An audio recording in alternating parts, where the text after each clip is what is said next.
کبھی یہ سوچا ہے کہ ایمان کی اصل طاقت کا امتحان کب ہوتا ہے؟ آج ہم ایک ایسی ہی قدیم اسلامی حکایت پر بات کرنے والے ہیں جو صرف ایک کہانی نہیں بلکہ نفس اور روح کی جنگ کا ایک زندہ استعارہ ہے۔ اور یہی وہ بنیادی سوال ہے جو اس پوری داستان کے بالکل مرکز میں ہے۔ دیکھیے، یہ کشمکش تو ہم سب کی زندگی کا حصہ ہے، لیکن یہ کہانی اسی جنگ کا ایک بہت ہی طاقتور منظر ہمارے سامنے رکھتی ہے۔ تو آئیے اس کہانی کے مرکزی کردار کی دنیا میں قدم رکھتے ہیں۔ ایک ایسا نوجوان جس کی زندگی بظاہر تو بہت عام سی تھی، لیکن تقدیر اس کے لیے ایک غیر معمولی امتحان تیار کر رہی تھی۔ ذرا تصور کیجئے ایک ایسے نوجوان کا جس کا چہرہ اس کے کردار کی طرح روشن تھا۔ اس کی خوبصورتی صرف ظاہری نہیں تھی، بلکہ اس کی روح عبادت اور پرہیزگاری کے نور سے چمک رہی تھی، اور یہی وہ مضبوط قلعہ تھا جسے ایک طوفانی رات میں آزمایا جانا تھا۔ ہر بڑی آزمائش کا آغاز اکثر ایک عام سے قدم سے ہی ہوتا ہے۔ وہ بھی اپنے ایک دوست سے ملنے کے لیے قریبی شہر کا سفر کرتا ہے، بالکل اس بات سے انجان کہ یہ سادہ سا سفر اسے زندگی کے سب سے بڑے امتحان کی طرف لے جا رہا ہے۔ اور یہاں سے حالات ڈرامائی طور پر بدلنا شروع ہوتے ہیں۔ واقعات کا ایک ایسا سلسلہ شروع ہوتا ہے جو اس نوجوان کو ایک ایسے جال میں پھنسا دیتا ہے جہاں اس کا ایمان اور اس کا نفس بالکل آمنے سامنے آ جاتے ہیں۔ سردی، بارش اور گھپ اندھیری رات، یہ صرف موسم کا حال نہیں تھا، بلکہ اس نوجوان کے دل میں اٹھنے والے طوفان کا پیش خیمہ تھا۔ بارش کی ہر بوند ایک انجانے خوف کو دستک دے رہی تھی۔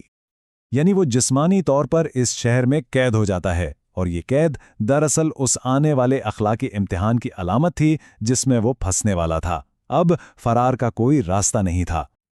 اور پھر آزمائش اپنی پوری شدت کے ساتھ سامنے آتی ہے۔ وہ اپنے دوست کے گھر میں اس کی بیوی کے ساتھ تنہا ہے، اور وہ عورت اسے مسلسل گناہ کی طرف بلا رہی ہے۔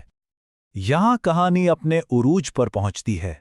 جب نفسانی خواہشات کا طوفان پورے زوروں پر تھا، تو اس نوجوان نے خود کو بچانے کے لیے ایک ایسا انوکھا اور تکلیف دہ راستہ چنا جس کی کوئی توقع بھی نہیں کر سکتا تھا۔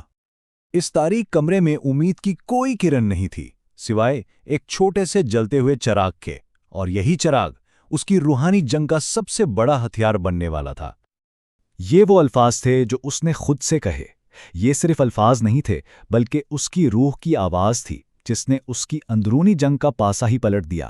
اس نے چھوٹی آگ کو بڑی آگ کی یاد دہانی بنا لیا۔ جو اصل روایت ہے، اس کے الفاظ اس لمحے کی شدت اور گہرائی کو اور بھی واضح کرتے ہیں کہ کس طرح اس نے دنیا کی آگ کو آخرت کی آگ کے سامنے رکھ کر اپنے نفس کو لگام دی۔